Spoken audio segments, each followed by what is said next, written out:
Hello everybody, welcome again to Keystone Film Review. We just saw Drive Away Dolls, directed by one half of the Coen brothers. Yeah. Not Joel Coen, also not to be confused with the Joel Coen who wrote Garfield, Tale of Two Kitties. Ethan Coen, not the music guy from The Simpsons. Ethan Coen, the Coen brother that we all know and love. Written by him as well as Trisha Cook, starring Margaret Qualley, Geraldine Viswanathan, Beanie Feldstein, Bill Camp is in there, Joey Schlotnick, CJ Wilson, Coleman Domingo, Pedro Pascal, a whole bunch of people. See Matt Damon? Matt Damon! Yes! The good senator with... I'm not going to go into because it's spoilers. Voluptuous thing.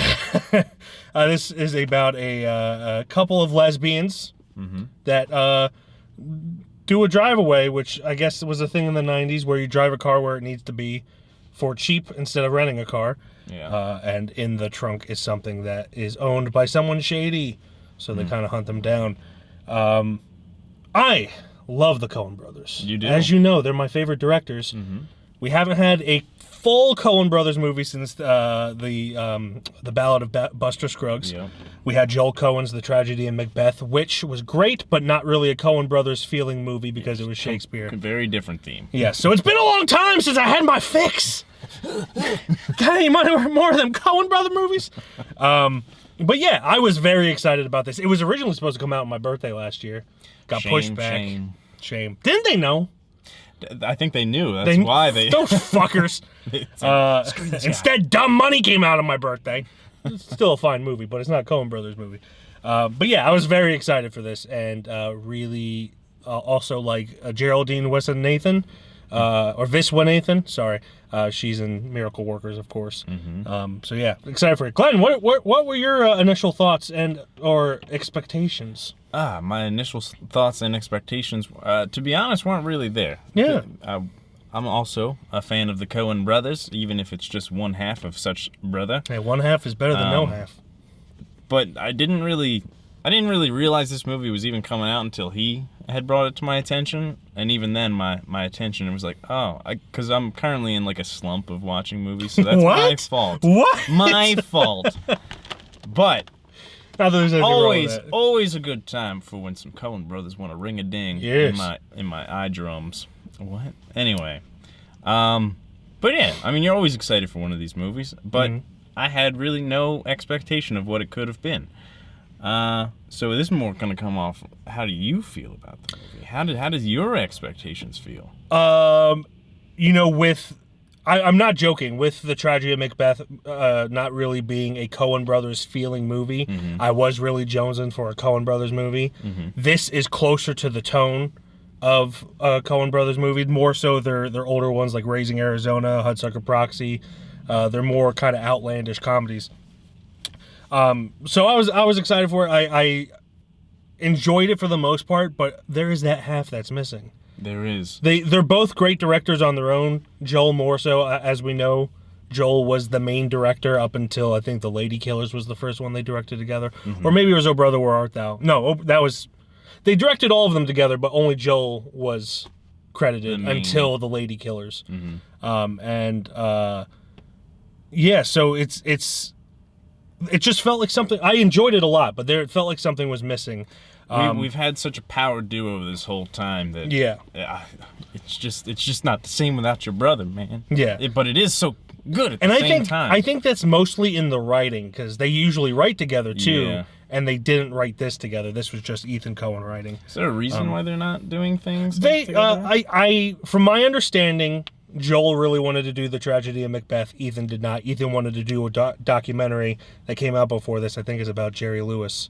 That's the guy I was trying to think about earlier. Jerry Lewis. Found it. And Joel didn't want to work on that, so they did that. And then Ethan's so just made differences. This. In projects. They are coming back together for a movie shortly. Very good. So, but yeah, there's still hope. There's definitely a little fixation of like wanting them both to do something together again, and both the movies definitely, you could tell like they didn't have that other half to go into it. Yeah. Although both movies were good in their own sense. This one I felt was kind of straight cut even like towards like the ending, which I'm trying not to rush that part, but it felt very straight cut into it, that it didn't feel like there was like a stake to it. You knew there was the stake, but like it didn't feel like, oh shit, we're in this kind of stakes. It just kind of got right to it, and then it was that kind of done. You're like, oh. Yeah. Yeah. And that's what I'm saying, where it kind of feels more like Raising Arizona, where it's just like, it's more about the experience and the comedy of it than it is like the stakes. There's a little more stakes in Raising Arizona than there is this. But this definitely had the comedic feel of a Coen Brothers movie. Yeah.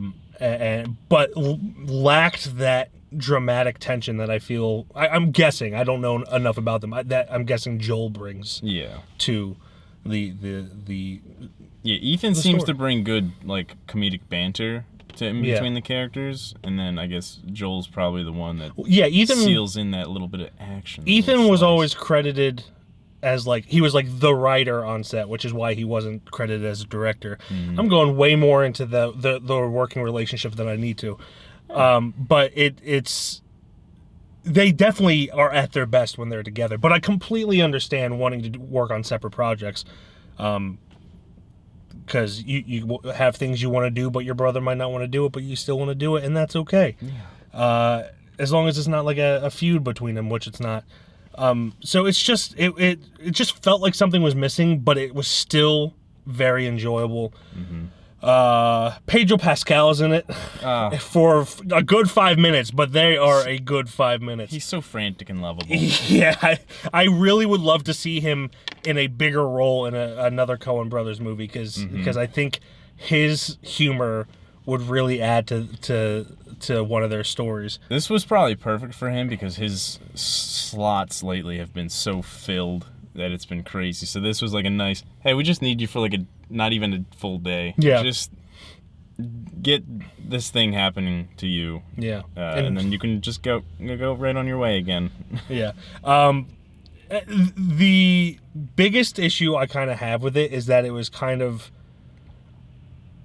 it kind of made sense at the end, but there were parts of it that just kind of felt like an Austin Powers movie. It's transitions. Yeah, the transitions were kind of like schlocky and a little cheap, but didn't detract enough from the movie for me to care, but it really was my least favorite part of it. They were cool looking things, but like, so like separating like the acts of what's going on, there's these transitions that, like he said, is kind of mojo-y, kind of like a groovy in ways. 60s, 70s vibes. It leads to, what happened in the ending, but like as far as like backtracking goes, but it was just so random. So like they'd go from the first act to the second act, and then this thing would happen where it's just like silhouettes of bodies, but they look like lava lamps or some shit, and then like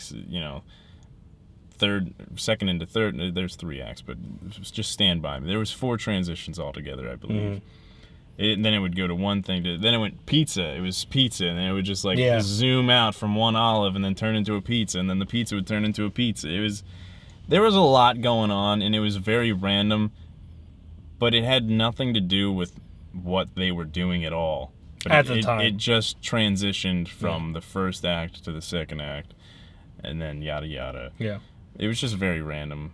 Cool to look at, but it did it 4 times, and I was like, I'm done with looking at this 4 times in a row.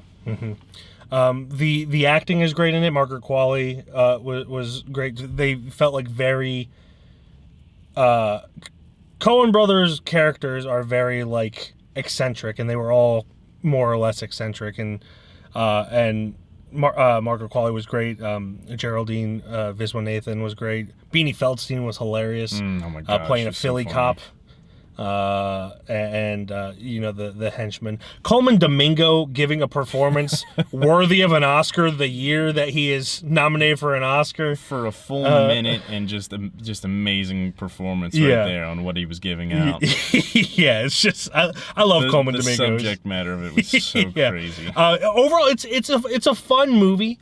But, if you're a fan of the Coen Brothers like me, it does feel like something's missing, and that is Joel Coen.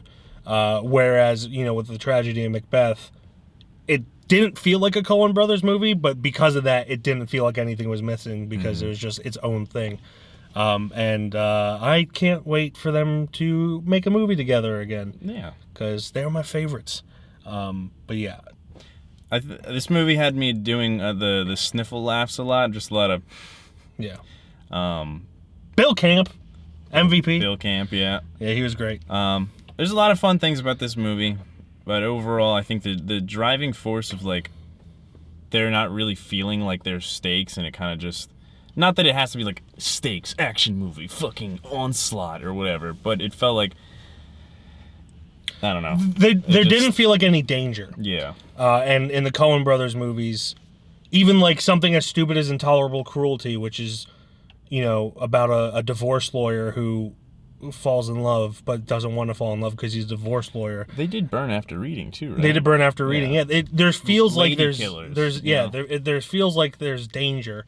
And in this, it never really felt like there was danger. And there was a character that could have felt more dangerous than he did. Yeah. But because of the way it was shot or written, I can't really pinpoint it just yet. That danger wasn't there.